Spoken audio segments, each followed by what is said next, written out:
herzlich willkommen zum 11. Review auf unserem Kanal. Ich bin der Patrick. Ich bin der Salo. Und heute stellen wir euch die FN 509 Tactical vor.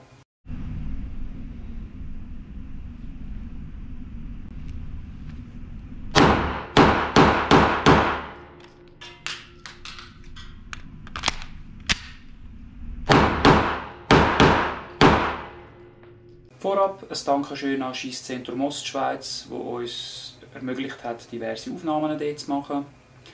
Und wie immer natürlich würden wir uns um jeden Like und jeden neuen Abonnenten freuen. Das Modell, das wir hier haben, ist die FN 509 Tactical FDE im Kaliber 9 mm. Die gibt es auch in schwarz und in Compact-Versionen. Die sind kleiner und die gibt es auch jeweils in schwarz und in FDE. Des Weiteren gibt es noch die 509 Zivilvariante, also ohne Tactical. Und die gibt es auch immer in schwarz und in FDE. Und alle 509 sind eigentlich 9 mm. Diese Pistole ist entstanden, weil die US-Armee eine neue Dienstwaffe gesucht hat. Den Auftrag haben sie 2015 ausgeschrieben. Die grössten Mitbewerber war FN mit der 509 Tactical, Glock mit der G19X und Sig Sauer mit der P320. Sie haben zwar, obwohl die Pistolen recht gut abgeschnitten haben, den Auftrag nicht bekommen. Dann hat sich FN entschieden, das Produkt einfach für den zivilen Markt zu lancieren. Die Pistole wird aber ausschliesslich in den Staaten hergestellt, also von FN USA, nicht in Belgien. Und auf den Markt ist sie 2017 gekommen. Ausgeliefert wird die Pistole in einer praktischen Stofftasche. Die hat an den Rissverschluss schon bereits Ösen vorhanden, wo man das Vorhängeschloss anmachen kann für einen sichereren Transport. Im Lieferumfang dabei ist natürlich die Pistole selber. Darum würde ich sagen, ein Gewindschutz ist auch schon bereits im Lieferumfang dabei und schon vormontiert. Dann haben wir ein 17 Schuss und zwei 24 Schuss Magazine. Es gibt auch eine Variante, die einfach mit 3 10 Schuss Magazinen ausgeliefert wird.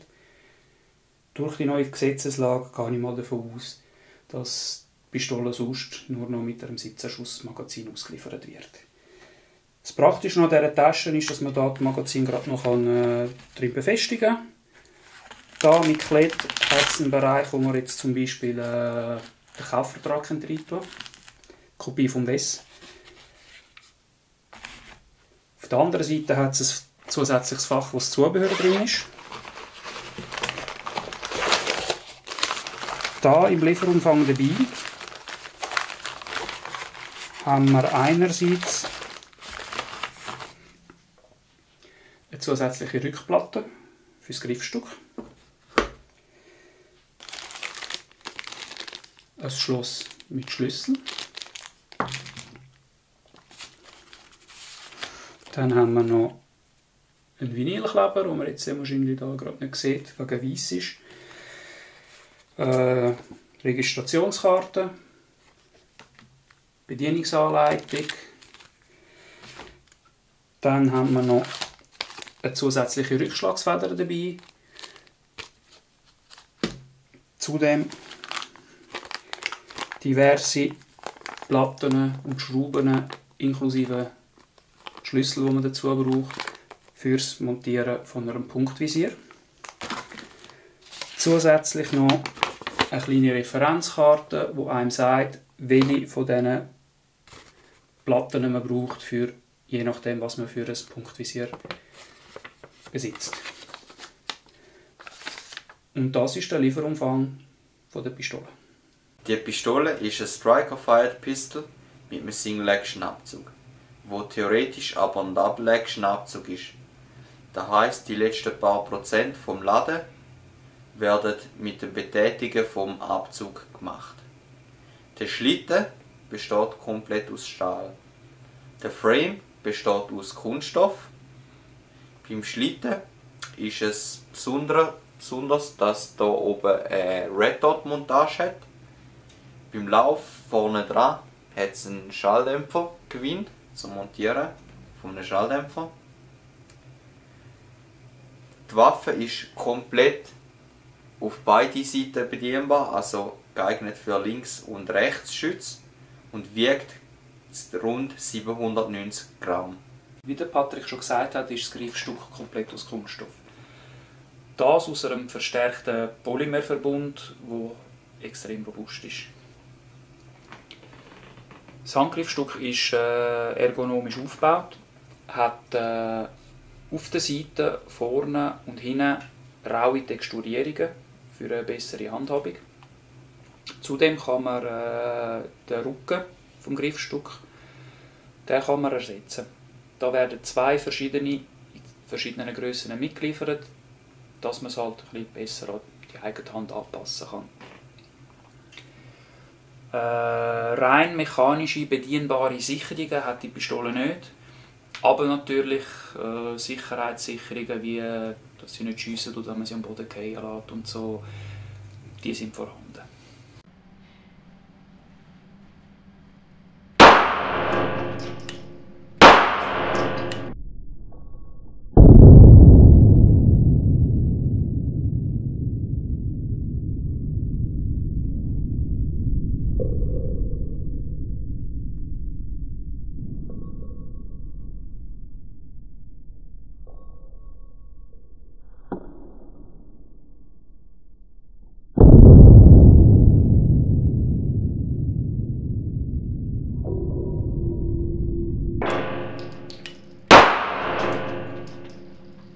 Die Bedienelemente sind, wie ich schon erwähnt habe, fix auf beiden Seiten verbaut. Das heisst, der Magazinauslausknopf und der Schlittenfanghebel sind beidseitig, sodass die Pistole für Links- und Rechtsschützen gleichermaßen geeignet ist. Das Einzige, was nur auf der einen Seite verbaut ist, ist der Hebel, um den Schlitten zu demontieren. Der Schlitten ist, wie bereits erwähnt, aus Stahl hergestellt. Der ist CNC gefräst und verfügt im hinteren und vorderen Bereich auf der rechten und der linken Seite über Serrations für eine bessere Hantierung des Schlitten. Ganz klar die Besonderheit bei diesem Modell, dass man im hinteren Bereich direkt auf den Schlitten ein Mikroretort montieren kann. Dazu braucht es so Plättchen, wo auch verschiedene im Lieferumfang dabei sind, damit man die gängigsten Mikroretorts auf dem Markt montieren kann, zusammen mit den passenden Schrauben, die man dazu braucht. Wenn man Pistolen ohne Retort benutzen tut, noch ein bisschen speziell, dass man im Hinterbereich bei der Kimme links und rechts also zwei Flügel hat. Die sind, Spoiler Alert, nicht nur designtechnisch da, sondern können auch genutzt werden, wenn man die Pistole nur einhändig bedienen kann, damit man den Schlitten auch nur mit einer Hand arretieren kann.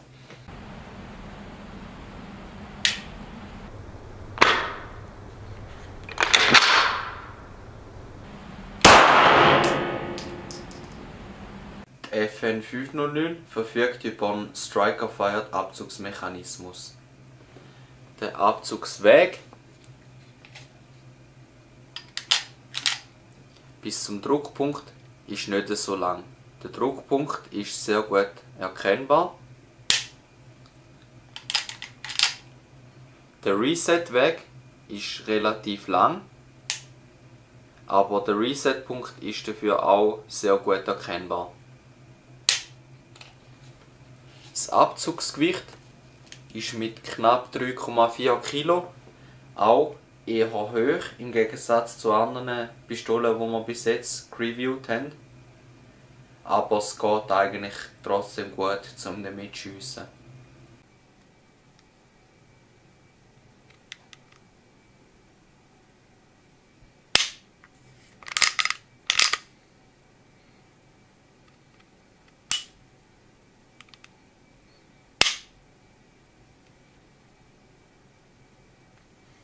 Beim Lauf handelt es sich um einen gezogenen, Kalthammer geschmiedeten Stahllauf.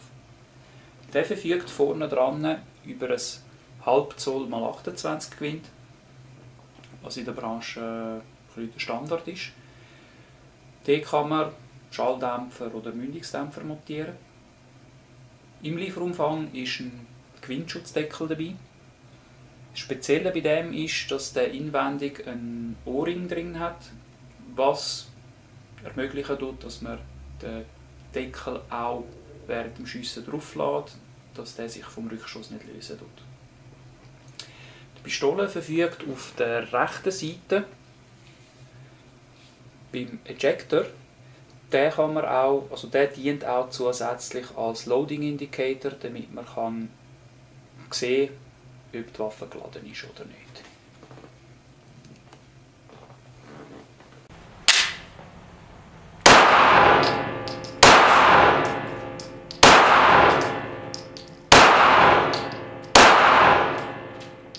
Das Krime und Korn sind original von Trigicon. Die besitzen grüne Tritium-Einlagerungen, dass man auch bei schlechten Lichtverhältnissen trotzdem noch zielen kann.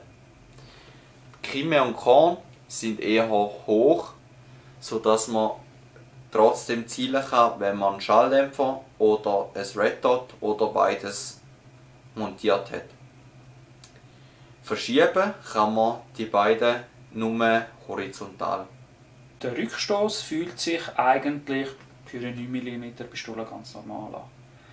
Wobei unsere Messungen mit der Mantis X ergeben haben, dass diese Pistole für eine 9 mm sehr einen leichten und einen gut kontrollierbaren Rückstoß hat.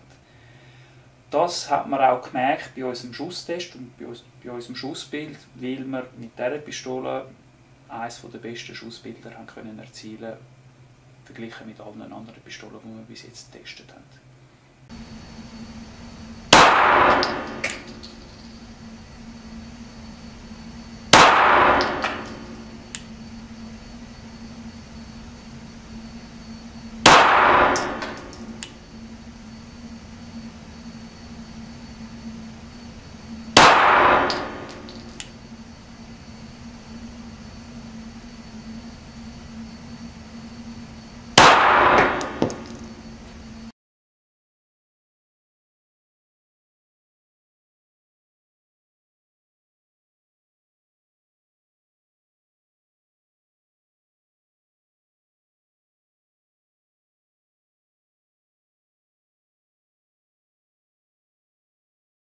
Das Magazin besteht aussendran aus Stahlblech. Der Boden ist aus Polymer. Es gibt 10, 17 und 24 Schuss Magazin. Im 24 Schuss Magazin hat es unten dran eine Kunststoffummantelung mit einem kleinen Noppen, wo die Handhabung des Magazins einfacher macht. Die Pistole verfügt auch über eine Picatinny-Schiene, wo man wie normal eigentlich eine taktische Lampe oder die Glücklichen, die eine Sonderbewilligung haben, auch einen Laser montieren können. Mein Fazit zu der FN 509 Tactical ist, ich bin richtig ein Fan geworden von diesem Modell. Vorab, was mir nicht so gefällt, ist, wenn man sie ohne Red Dot schiessen tut, habe ich ein bisschen Mühe mit dem Kimekon-Visier. Vor allem halt fürs Präzisionsschiessen, wenn man halt auf eine dunkle Scheibe zielen tut, die Tritiumpunkte hinten dran sind so ein bisschen, ich habe jetzt halt einfach ein bisschen Mühe damit. Wenn du aber ein Red Dot drauf tust, dann ist natürlich wieder, sagen wir, in einer ganz anderen Liga. Aber ganz klar finde ich, die Pistole hat halt wirklich das Tactical im Produktüberschrieb verdient. Ich finde, es ist eine mega lässige Pistole zum taktisch schiessen, dynamisch schiessen. Ja, also ich würde sie sicher jedem weiterempfehlen. Ich finde es wirklich, die Performance ist gut gewesen und es ist halt einfach eine lässige Pistole.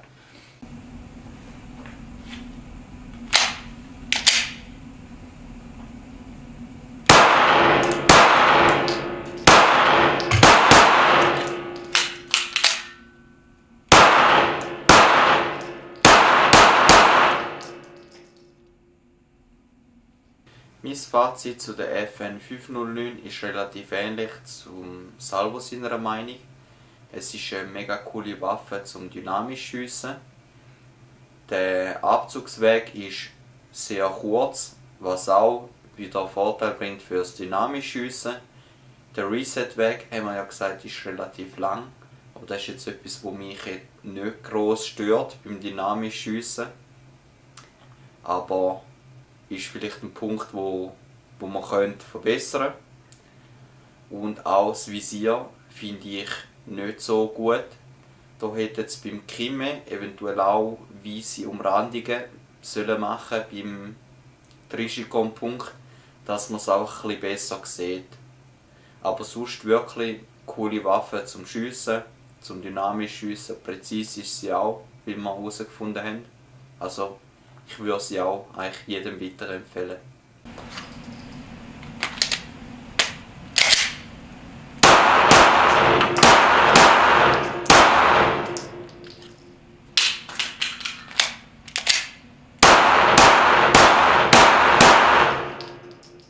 In dem Fall danke euch vielmals fürs Zuschauen. Wie immer, Detailbilder zu der Pistole findet ihr auf unserem Instagram- und Facebook-Account. Wenn es euch gefallen hat, das Video, lasst doch ein Like da. Wie immer wären wir auch natürlich um jede Unterstützung, um jedes neue Abo wären wir froh. Ja, in dem Fall, merci vielmals und bis zum nächsten Mal. Ciao zusammen.